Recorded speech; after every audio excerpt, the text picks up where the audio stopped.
નમસ્તે મિત્રો, હું છું હિરેન મહેતા. ચિત્રલેખા સાપ્તાહિકના નામથી તો આપ પરિચિત હશો.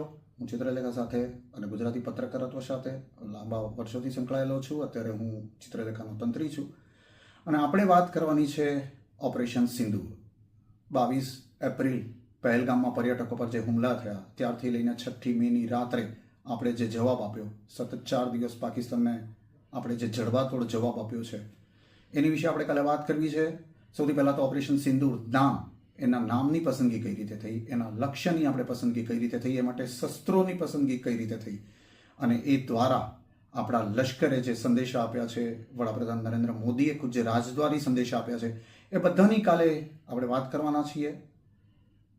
FM ગોલ્ડ 100.1 FM ચેનલ પર કાલે એટલે કે 17મી શનિવાર બપોરે 3 વાગે ગીત ગુર્જરી કાર્યક્રમમાં. તો મળીએ આવતીકાલે 3 વાગે.